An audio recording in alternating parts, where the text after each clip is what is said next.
অনুষ্ঠিত গণভোটে হ্যাঁ বিজয়ী হলে কার্যকর হবে জুলাই সনদ।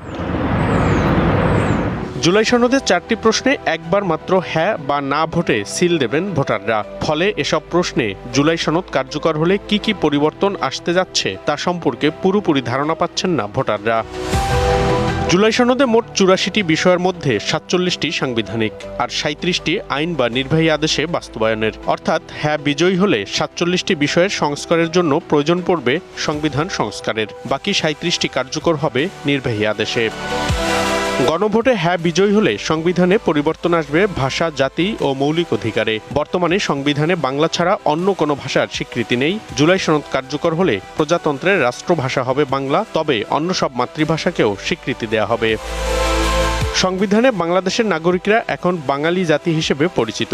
জুলাই সনদে পরিচয় হবে বাংলাদেশী।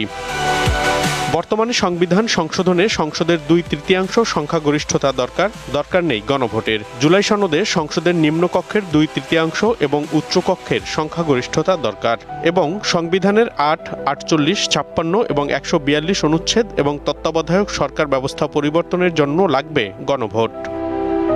বর্তমান সংবিধানের 7 ক ও খ অনুযায়ী সংবিধান রহিত করলে সর্বোচ্চ শাস্তির বিধান আছে। জুলাই সনদে এটি রহিত করা হয়েছে। বর্তমান সংবিধানের মূলনীতি বাঙালি জাতীয়তাবাদ, গণতন্ত্র, সমাজতন্ত্র ও ধর্মনিরপেক্ষতাবাদ। জুলাই সনদে মূলনীতি সাম্য, মানবিক মর্যাদা, সামাজিক ন্যায় বিচার, ধর্মীয় স্বাধীনতা এবং সম্প্রীতি। বর্তমান সংবিধানে ধর্মনিরপেক্ষতা ও ধর্মীয় স্বাধীনতার কথা বলা হয়েছে। জুলাই সনদে সেই অনুচ্ছেদে যুক্ত হবে সকল সম্প্রদায়